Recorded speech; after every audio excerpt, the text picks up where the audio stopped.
ভিনরাজ্য সুরাট থেকে কাজ করে বাড়ি ফেরার পথে ট্রেন থেকে নিখোঁজ এক কন্যা সন্তানের বাবা। তাকে হন্যে হয়ে যেখানে সেখানে খুঁজছে পরিবারের সদস্যরা। দুশ্চিন্তায় গোটা পরিবার। ঘটনা সম্পর্কে জানা গেছে, মালদার মানিকচক ব্লকের গোপালপুর অঞ্চলের এলাহিটলা এলাকার বাসিন্দা রহিম হক, বয়স 29। বিগত 2 মাস আগে পেটের দায়ে ভিন রাজ্য অর্থাৎ সুরাটে নির্মাণ শ্রমিকের কাজে যায়। সেখান থেকে বাড়ি ফেরার পথে 30 ডিসেম্বর 2024 বাড়ি ফিরছিল। ট্রেনে উঠেছিল, সঙ্গে প্রতিবেশীও ছিল। কিন্তু কিছুক্ষণ পর থেকে নিখোঁজ। প্রতিবেশীদের ফোন মারফত বাড়ির লোকজন জানতে পারে রহিমকে খুঁজে পাওয়া যাচ্ছে না, কিন্তু তার কোনো খোঁজ পাওয়া যাচ্ছে না। এই মর্মে মানিকচক থানায় ও সংশ্লিষ্ট জিআরপি অফিসে নিখোঁজ অভিযোগ দায়ের করা হয়েছে। রহিমের উচ্চতা 5 ফিট 5 ইঞ্চি, গায়ের রং শ্যামবর্ণ, চুল কালো, সেই সময় পরনে ছিল কালো জিন্স প্যান্ট, কালো জ্যাকেট ও পায়ে চপ্পল। রহিমের 6 মাসের এক কন্যা সন্তান রয়েছে। স্ত্রী সহ মা বাবার আবেদন, কেউ যদি রহিমকে দেখে থাকেন তাহলে খোঁজ দেবেন।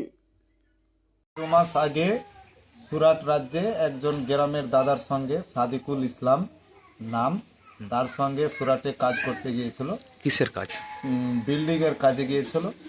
ওখান থেকে বাড়ি আসার পথে লোকাল ট্রেন ধরে 30 তারিখ 12 মাস 2024-এ লোকাল ট্রেন ধরে একজনের সঙ্গে আসছিল, তার নাম বাহার শেখ। হ্যাঁ, ট্রেনে ওঠার পর তার ও 2 স্টপ আসার পর ও বলছে যে আমি আর রহিম হককে দেখতে পাচ্ছি না। আচ্ছা, বাড়িতে ফোন মারফতে কথা বলে। যখন এসছিল স্টেশন তখন কথা হয়েছিল? হ্যাঁ, রহিমের সঙ্গে কথা হয়েছিল? না, রহিমের সঙ্গে কথা হয়নি। বাহার আমার মাকে কথা বলিয়েছে, নিজে কথা বলেছে, ও আমার ভাইয়ের সঙ্গে কথা বলতে দেয়নি।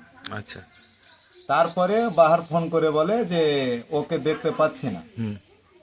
এই অবস্থায় আমার ভাই রহিমের সঙ্গে লাস্ট কথা কখন ছিল পরিবারের? লাস্ট কথা হয়েছিল ওই রাত 9টার সময়, 30 তারিখ রাত 9টার সময় কথা হয়েছিল। তখন কি ট্রেন ছেড়েছিল? না, তার সকাল 8টার সময় ট্রেন ধরেছে। আচ্ছা, তখন স্টেশনে ছিল? তখন স্টেশনে ছিল 8টার সময়। আচ্ছা, তারপরে ট্রেনে ওঠার পর এ বলছে যে তোমার ভাইকে দেখতে পাচ্ছি না। ট্রেনে কি উঠেছিল রহিম? হ্যাঁ, আমরা ফুটেজে দেখেছি যে ও ট্রেনে উঠেছে, এরকম একটা অনুমান পাওয়া গেছে। আচ্ছা, ট্রেন থেকেই নিখোঁজ হয়েছে আমার ভাই। আচ্ছা, রহিম হক। এখন অবধি কোনো খোঁজ? এখন অবধি কোনো খবর টবর নেই। হ্যাঁ, আমরা অনেক থানাতে জিডি করেছি, মানিকচক আমাদের লোকাল থানাতে। সেখানকার লোকাল স্টাফ জিআরপি অফিসেও আমরা এফআইআর মিসিং ডায়েরিটা করেছি। আজ অবধি আমার ভাইয়ের কোনো তদন্ত পাইনি। হ্যাঁ, খোঁজ পাননি? খোঁজ পাইনি। আচ্ছা, যখন বেরিয়েছিল কি পড়েছিল জানা আছে? হ্যাঁ, আমার ভাই যখন বেরিয়েছিল একটা জিন্স প্যান্ট পরিহত ছিল, কালো ধরনের, আর পোশাকে ছিল একটা হাফ জ্যাকেট কালো, ব্যাগ ছিল কালো ঘাড়ে নিয়ে। এই উচ্চতা কিরকম? উচ্চতা 5 ফিট 5। গায়ের রং সাদা শ্যামবর্ণই বলে। আচ্ছা, পড়াশোনা করেছে? পড়াশোনা আমার ভাই এইচএস পাস। তো কোনো কি অসুবিধা হয়েছিল? অসুবিধার তো আমরা যখন ট্রেনে উঠে তখন পর্যন্ত কোনো অসুবিধা পাইনি। আমার কাকার ছেলে বলে যে সুস্থ অবস্থায় ও ট্রেনে উঠেছে। এরকমই। মানসিক বা কোনো সমস্যা ছিল কি? শারীরিক? মানসিক সমস্যা তো তখন অবধি ছিল না। শারীরিক কোনো কিছু ছিল না, কিন্তু সব ঠিক ছিল। আচ্ছা, এখন কি চাইছেন? এখন চাইছি যে আমার ভাই নিখোঁজ হয়ে আছে 30 তারিখ থেকে, আমার ভাইয়ের জন্য সার উদ্ধার হয়। বয়স কত আপনার ভাই? বয়স 29 বছর আমার ভাই। বিয়ে শাদী হয়েছে? বিয়ে শাদী হয়েছে। আচ্ছা, একটা কন্যা সন্তান আছে 6 মাসে, তার স্ত্রী আছে। আচ্ছা, ঠিক আছে। আপনার নাম? মোহাম্মদ আনারুল হক। কে হন? আমার ও ছোট ভাই। আপনি দাদা? আচ্ছা।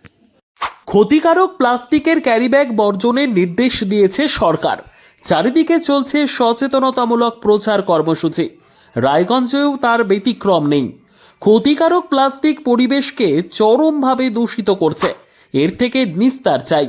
তাহলে উপায় কি? চিন্তা নেই, রায়গঞ্জে চলে এসেছে বিকল্প ব্যবস্থা।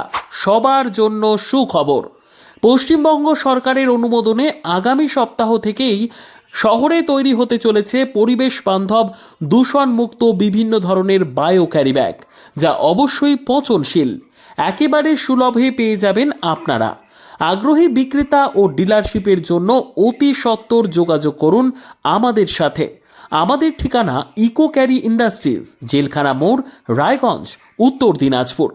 আমাদের মোবাইল নম্বর 7011178352 অথবা 9434171272 অথবা 8250161082 অথবা 9800217806।